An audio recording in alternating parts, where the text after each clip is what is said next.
हर हर महादेव देव। हर हर महादेव देव। नाद वेद जाके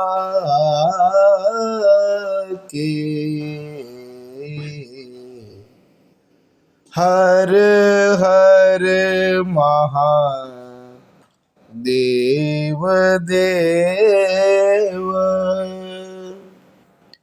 धर्म प्रेमी बंधुओं, श्री शिव महापुराण रुद्र संहिता पार्वती खंड के आज 26वें अध्याय में सुने पार्वती की परीक्षा लेने भगवान शिव का जटाधारी ब्राह्मण का वेश धारण कर पार्वती के समीप जाना। शिव पार्वती संवाद। ब्रह्मा जी बोले, हे नारद, उन मुनियों के अपने अपने लोक चले जाने पर जगत सृष्टा प्रभु शिव ने स्वयं पार्वती के तप की परीक्षा लेने की इच्छा की। प्रसन्न चित्त वे शिव जी परीक्षा के बहाने उन्हें देखने के लिए जटाधारी रूप धारण कर पार्वती के वन में गए। उन्होंने प्रसन्न मन से बूढ़े ब्राह्मण का वेश धारण किया और अपने तेज से देदीप्यमान हो दंड तथा छत्र धारण कर लिया था। वहां पर उन्होंने सखियों से घिरी हुई उन विशुद्ध पार्वती को वेदी पर बैठी हुई साक्षात चंद्रकला के समान देखा। तब ब्रह्मचारी रूप धारण किए हुए वे भक्तवत्सल शिव उन देवी को देखकर प्रेम पूर्वक उनके समीप गए। उस अपूर्व तेजस्वी ब्राह्मण को आया हुआ देखकर शिव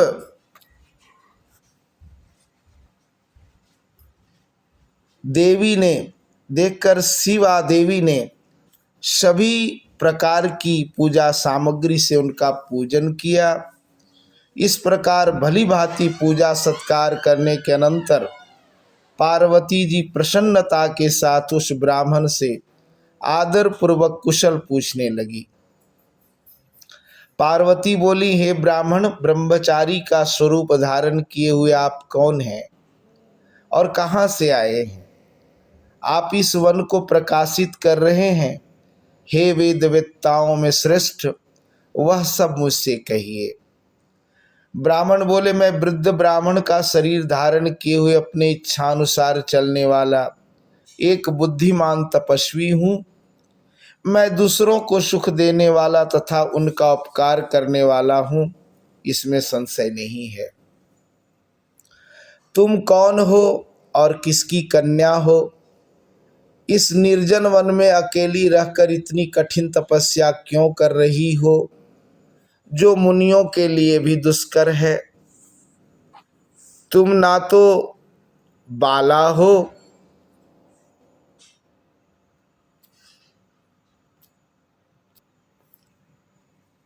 ना ही वृद्धा हो, तुम तो सर्वथा तरुणी जान पड़ती हो। पति के बिना इस वन में इतनी कठोर तपस्या क्यों कर रही हो? हे भद्रे, क्या तुम किसी तपस्वी की सहचारिणी हो जो इतनी घोर तपस्या में निमग्न हो? क्या वह तपस्वी तुम्हारा पोषण नहीं करता अथवा तुम्हें छोड़कर अन्यत्र चला गया है? तुम किसके कुल में उत्पन्न हुई हो? तुम्हारे पिता कौन हैं और तुम्हारा क्या नाम है, यह बताओ। तुम तो सौभाग्यशालिनी हो, तपस्या में तुम्हारी आसक्ति तो व्यर्थ ही है। क्या तुम वेदों की जन्मदात्री सावित्री हो या महालक्ष्मी हो अथवा सुंदर रूप धारण किए हुए सरस्वती हो?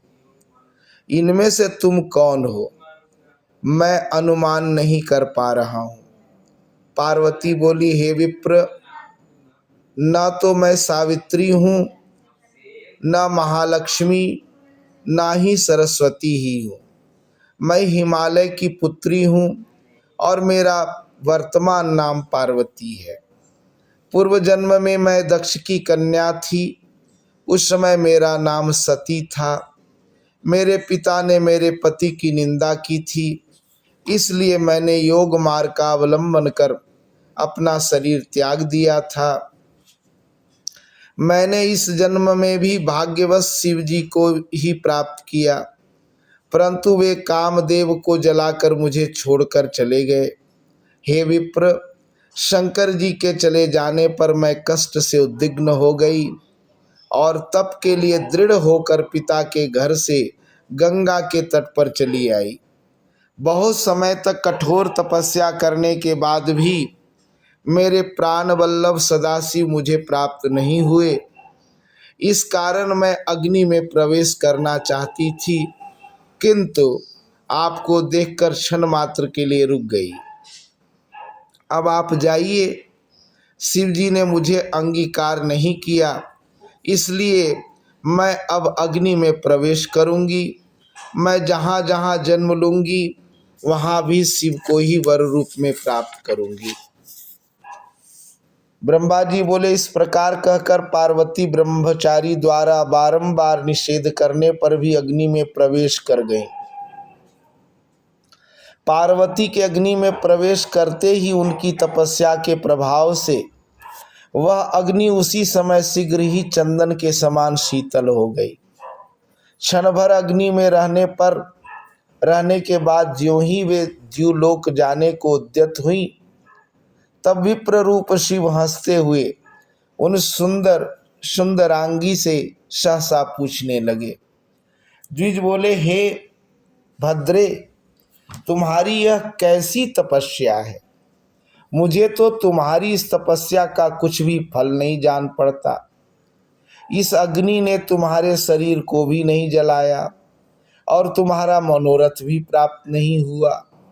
इसलिए हे देवी, सब प्रकार का आनंद प्रदान करने वाले मुझ विप्र वर के सामने तुम अपना मनोरथ ठीक से कहो।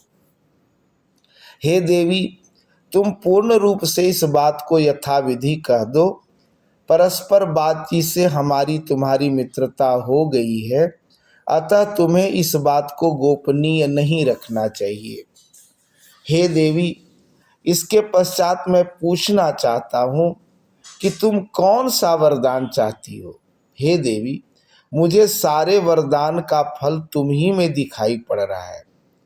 यह तपस्या आदि तुमने दूसरे के लिए की है, तो वह सारा का सारा तुम्हारा तप व्यर्थ हो गया। तुमने हाथ में रत्न को ले करके उसे खोकर पुनः कांच धारण किया। इस प्रकार की अपनी सुंदरता तुमने व्यर्थ क्यों कर दी? अनेक प्रकार के वस्त्र त्याग कर तुमने यह मृग चर्म क्यों धारण किया? इसलिए तुम इस तपस्या का सारा कारण सत्य सत्य बताओ, जिससे कि उसे सुनकर ब्राह्मणों में श्रेष्ठ मैं प्रसन्नता प्राप्त करूं। ब्रह्मा जी बोले, जब इस प्रकार उस ब्राह्मण ने पार्वती से पूछा, तब उन सुव्रता ने अपनी सखी को प्रेरित किया और उसके मुख से सारा वृत्तांत कहलवाया।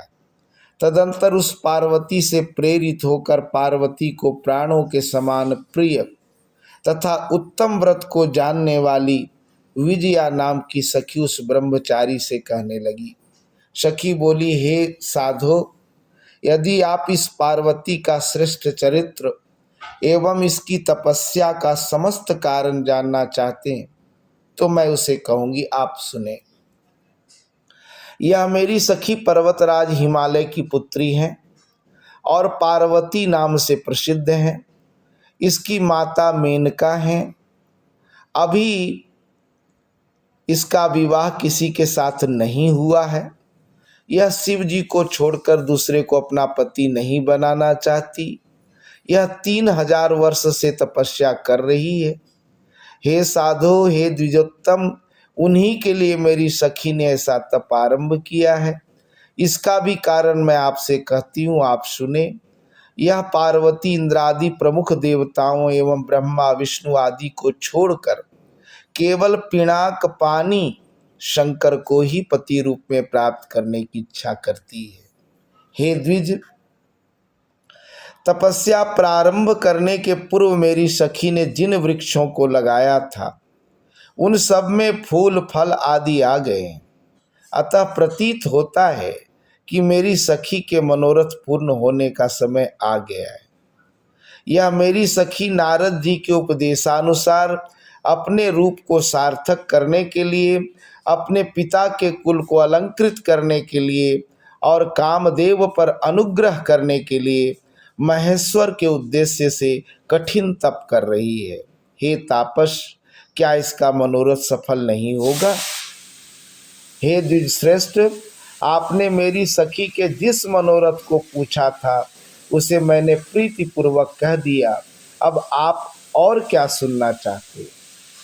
ब्रह्मा जी बोले, हे मुने, विजया के की इस अथार्थ बात को सुनकर वे जटाधारी रुद्र हंसते हुए यह वचन कहने लगे। जटिल बोले, सखी के द्वारा जो यह कहा गया है वह तो परिहास मालूम होता है। यदि यह यथार्थ है तो देवी अपने मुख से कहें। ब्रह्मा जी बोले, इस प्रकार जब जटाधारी ब्राह्मण ने कहा तब पार्वती देवी अपने मुख से ही उन ब्राह्मण से कहने लगी। इस प्रकार श्री शिव महापुराण के अंतर्गत द्वितीय रुद्र संहिता के तृतीय पार्वती खंड में शिवा जटिल संवाद वर्णन नामक 26वां अध्याय पूर्ण हुआ।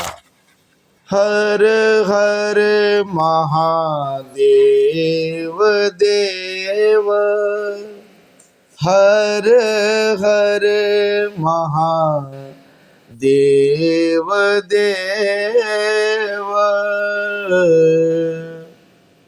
तो ये था 26वां अध्याय।